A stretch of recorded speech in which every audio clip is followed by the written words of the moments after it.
arrintaasuna waxa weeye galabta iyo wixii ka dambeeyay bilaaban doontaa wayna socon doontaa waxyaabaha badan inaan u muujino dareenkayaga iyo ficilkayaga arrintaas ku aadan inaan u muujino waxaanan rajaynayaa dadka reer Jubbaland oo dhammaantood dareenkaas ila qaba ama ila wadaagaya iyaguna inay ku soo biiri doonaan dhaqdhaqaaqaas aan anigu hogaaminayo oo aan maxaan ku idhaahdaa ku doonayno ama ku baarigoobayno in Jubbaland loo helo hoggaan iyo nidaam bismillah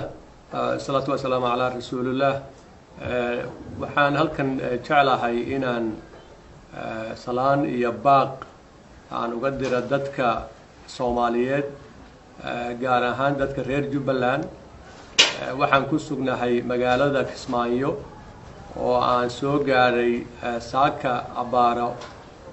11 ujeedada safarkayguna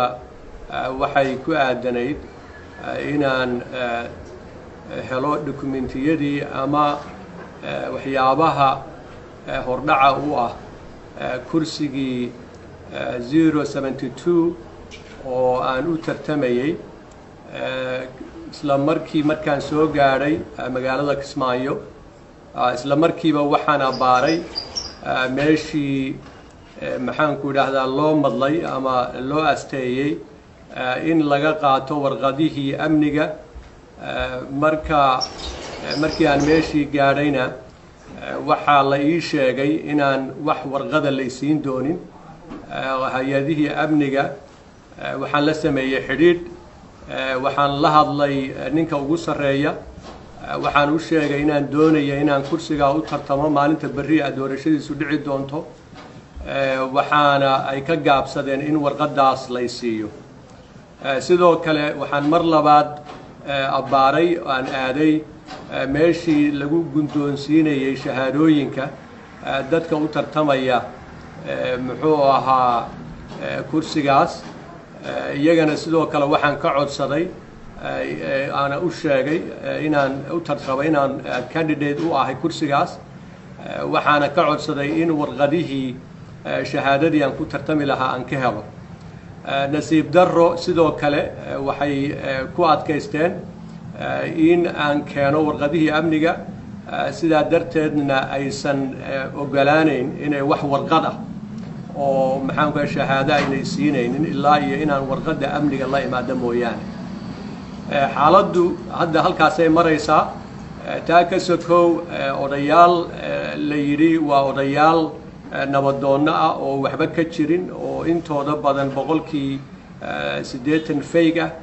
ayaa magacyadooda lagu shaaciyay baraha bulshada oo la leeyahay waa odayaasha soo xulaya ergada beesha maxaan ku dhahdaa maqaabul khaasatan kursiga 72 odayaashii saxda ahaa oo beesha nabadoonnada u ahaa oo hormuudka u ahaa oo hoggaanka u ahaa maxaan ku idhaahdaa way joogaan wax erga ah oo maxaan ku idhaahdaa ama la weydiiyey inay soo qoraan ama ay iyagoo hadda soo qoreen oo cidnaba u gudbiyeenna maaragtay ma jiro go-aankooduna waxaa weeye wax kastoo meeshaa ka soo baxa inaynan shaqo ku lahayn inaynan qayb ka ahayn inaysan dooran inuusan u dooranayn qofkii halkaa ka soo baxa bulshada maqaabul oo iskale kursiga eber 72 go-aanka kama dambaysta oo ay qaateen oo dabcan iyaguna ay fariintaa gaarsiin doonaan dadka reer Jubbaland iyo maxaan ku dhahdaa caalamkaba waxaa weeye kursigaas in la kufsaday wixii meesha ka soo baxana aysan haba yaraatee wax shaqo aysan ku lahayn waxaan halkan rabaa inaan message ama fariin aan ka gaarsiiyo dadka ama maxaan ku dhahdaa beesha iskale kursigaas meel kastoo ay joogaan inay ogaadaan kursigii ay iyagu lahaayeen xaaladiisu inay halkaa marayso waxaa jiri doona oo aan maxaan ku dhahdaa sii wadi doonaa dadaalka aan ugu jirno ama aan ku baadigoobayno sidii xal waara arrintaas looga gaari lahaa kamana hadhi doono ilaa iyo meesha ugu dambaysa kursigaasu inuu sida hadda la moodayo inuu noqdo marnaba kama istaagi doona ama kama daali doono inaanu maxaan ku dhahdaa meesha ugu dambaysa inaanu dadka waxaa samaynaya inaanu la gaadhno annagoo kaashanayna odayaasha annagoo kaashanayna siyaasiyiinta kursigaa u tartamayey annagoo kaashanayna cid kastoo soomaaliyeed oo waxgarada arrintaasuna waxaa weeye galabta iyo wixii ka dambeeyay bilaaban doontaa wayna socon doontaa waxyaabaha kale oo aan raba inaan hoosta ka xariiqo waxaa weeye ninka hadda meeshan ku amarku taaglaynaya Axmed Madoobe waxaa weeye warkiisu hadda ma bilaabanin oo maalmahanba maxaan ku dhahdaa qorshahan hadda beesha maqaabil ku sameeyey wax soo jiitamay oo jiray buu ahaa mana ahaba hadda kaliya doorashada wax muddo soo jiray buu ahaa tacadiga iyo maxaan ku dhahdaa pressureka dadka lagu hayo iyo siday mar walba xuquuqdoodii asaasiga ahayd maxaan ku dhahdaa ay u waayeen ama ay maxaan ku dhahdaa loo caburinayo wax hadda bilowday maartay ma aha aniga waxaan rabaa inaan maartay dadka Soomaaliyeed u sheego in kursiga hadda beesha maqaabul Axmed uu qof beeshii aysan doonin uu siiyay taa macnaheedu inay ka dhigan tahay inuu isagu shakhsiyan kursigiisii bixiyay marka waxaan aniga hadda kursi aan u tartamayay runtii ma aha waxa aan waayay waxa hadda wax waayay oo kursigiisii dhumiyay waa Axmed Madoobe weeye waxaan idin xaqiijinayaa haddii alla yiraahdo ilaahay nafta noo daayo sida ugu dhaqsaha badan inaan u muujino dareenkayaga iyo ficilkayaga arrintaas ku aadan inaan u muujino waxaanan rajaynayaa dadka reer Jubbaland oo dhammaantood dareenkaas ila qaba ama ila wadaagaya iyaguna inay ku soo biiri doonaan dhaqdhaqaaqaas aan anigu hogaaminayo oo aan maxaan ku dhahdaa ku doonayno ama ku baarigoobayno in Jubbaland loo helo hoggaan iyo nidaam sax ah oo ay dadku iyagu ay leeyihiin oo iyagu ay soo doorteen oo iyagu ay ku qanacsan yihiin kaasoo anigu shakhsiyan aan hormuud aan ka noqon doono haddii la yiraahdo marka midda kale waxaan rabaa inaan dadka reer Jubbaland ugu baaqo war dulinimadu waxaa weeye qofka bini aadamku haddii isagu qaayibo oo isagu isu quudho cid bini aadam oo ka qaadi kartaa ma jiro ma dhihi karo ilaahay xataa kama qaadayo laakiin qofku isaga horta marka hore la rabaa inuu muxuu ahaa isxilqaamo inuu ka gilgisho inuu diido dulliga iyo maxaan ku dhahdaa dacatiga maxaan ku dhahdaa lagu hayo qofka bini aadamka cidi ma rarato ilaa isagu uu hanqaloocsado war dadka reer Jubbaland waxaan leeyahay hanqaloocsiga aad hanqaloocsanaysaan oo korkiina la saarayo jawaanada ciida maxaan ku dhahdaa waxaad kaliya kaga badbaadi kartaan ama aad kaga baaqsan kartaan waxaa weeye inaad madaxiina toosisaan war madaxiina toosiyo oo waxaa weeye waxa idinka maxaan ku dhahdaa aad u baahan tihiin oo ah inaad maaragtay hoggaankiina iyo maamulkiina inaad idinku doorataan cidna ha ugu aabayeelina cidna ha ku daba istaagina soo baxa oo maxaan ku dhahdaa bannaanka u soo baxa oo maxaan ku dhahdaa dhaqdhaqaaqan iyo dareenkan maxaan ku dhahdaa lagu xaqiijinayo dadku inay xuquuqdooda helaan waxaan idin leeyahay taageera oo u istaaga maalin nin la xidhay iyo nin la bureeyey iyo nin maxaan ku dhahdaa jidhka waxa soo gaadhay wax badani maaragtay qofka maba gaadhsiiyaan waxa qofka bini aadamka gaadha waxa ugu xun waxa weeye waa damiirka weeye waa damiirka oo qofku ka dhinto waa dareenka oo qofku ka dhinto waxa hadda meesha yaalana waxa weeye reer Jubbaland inay damiirkii iyo dareenkii ka sii dhimanayaan inay sii dhuminayaan wixii bini aadamnimadii maxaan ku dhahdaa inay sii dhuminayaan ayaa maarta muuqata caarada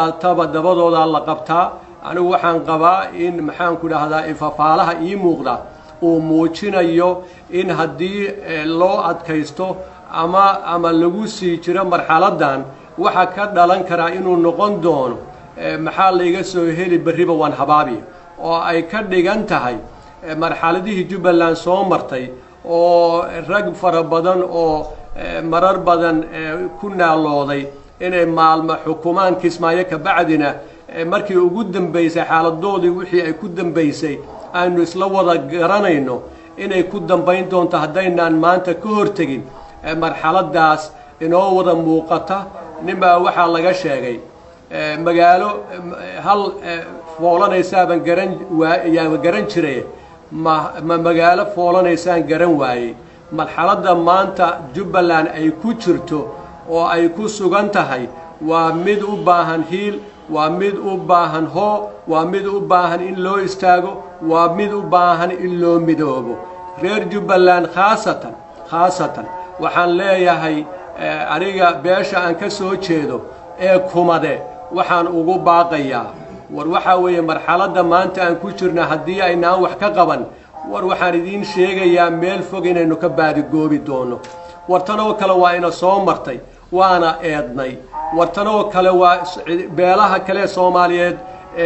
walaalaheena waa soo martay hoggaan noocaas oo kale waa soo mareen war waa eedeen war waxaan ku idhaahdaa wartaladii baaday soo marun talo kuma korodho war miyeenan wax ka baranaynin wixii soo dhacay ee aynu marxaatiga dhamaanteen u ahayn ee Jubbaland maxaan ku idhaahdaa soo maray miyaysan cashir inoo noqonayn miyeenan wax ka baranayn miyeenan maxaan ku idhaahdaa dareenkeena iyo xusuusteena miyaysan ahayn arrin ku weyn oo u baahan inaynu maanta kaga hortagno inay wixii oo kale ay dhacaan aniga waxay ila tahay beelaha reer Jubbaland dega maxaan ku idhaahdaa Jubbaland inay dhammaantood isu yimaadaan inay midoobaan inay hoggaankooda iyo maxaan ku idhaahdaa madaxdooda oo iyagu ay ku kalsoon yihiin inay maxaan ku idhaahdaa u istaagaan sidii ay u dooran lahaayeen haddii taasu dhici weydo waxa ay horseedi doontaa marxaladda hadda lagu jiro in waxa la yidhaahdaa habar karis xun iyadana kaalkula in cid waliba ay wax ku weydo cid waliba inay wax ku weyda baa dhici doonta hada wax loo sugo oo maxaan ku idhaahdaa aynu u sugnay inay taasu dhacdana aniga hadda iima muuqato wax maaragtay wax inagu kalifaya aniga iima muuqato Axmed waxaad moodaa dadka waxaa jira sida Benito Mussolini iyo Hitler iyo marka ay dadka cadaadiyaan oo cadaabaan way ku raaxaystaan waxaad moodaa hadda ninkan odaygu inuu ku raaxaysanayo inuu maxaan ku idhaahdaa ay u tahay qab iyo maxaan ku idhaahdaa inuu dareemayo inuu awood maxaan ku idhaahdaa isaga ay u tahay in dadkan la cadaadiyo saaka markaan magaalada imaanayay Kismaayo waxa weeye magaalo qurux badan oo xeeb ku taala inta badanna roobkeedu uu gaari jiray boqolkiiba waxaan u jeedaa 700 oo millimeter buu gaari jiray meel green ay ahaan jirtay waxaad hadda moodaa inuu volcano inuu ka dhacay baad moodaa volcano sababtu waxa weeye xaalufin baan baa lagu sameeyay geedaheedii duufaan baa ka dhacaysa carab maxaan ku idhaahdaa caradii baa maxaan ku idhaahdaa meel walba qabsanaysa marxalad aad iyo aad oo u adag oo arrimaha deegaanka la xidhiidha ayaa ka jirta noloshii dadka waxaad moodaa in qofku maanta Kismaayo ku nooli saddexdii waqti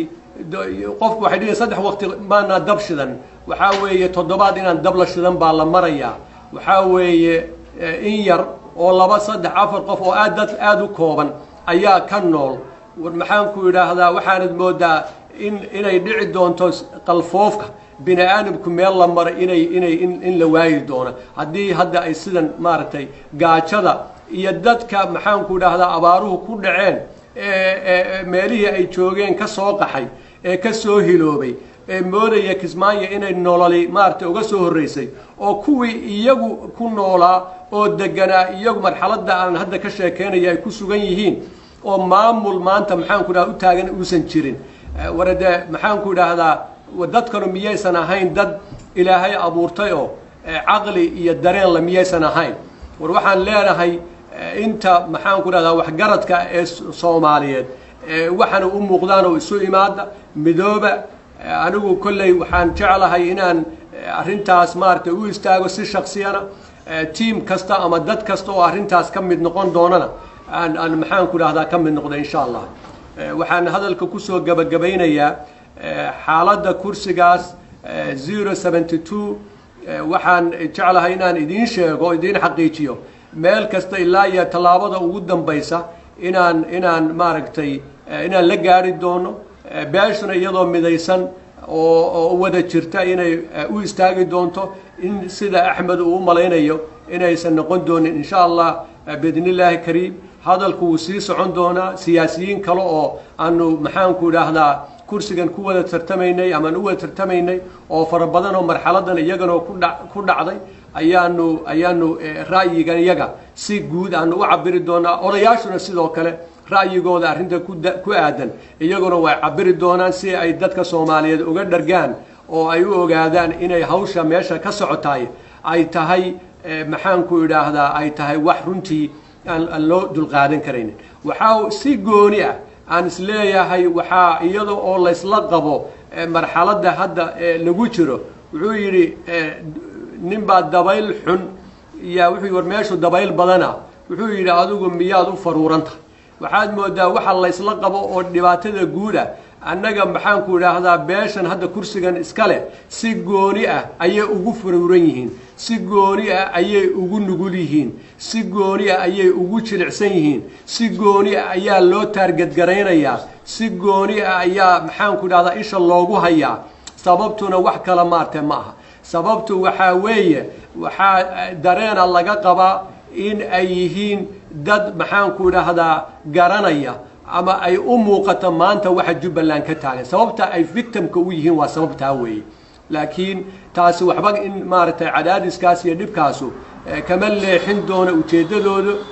iyo riyadooda ah in Jubbaland loo dhan yahay Jubbaland oo la wada leeyahay Jubbaland oo maxaanku idhaahdaa hoggaan dadku ay doortaan ka soo baxo inay inta laga gaarayo maxaanku dareenkooda iyo dadaalkooda marna ma istaagi doono waa mahadsantihiin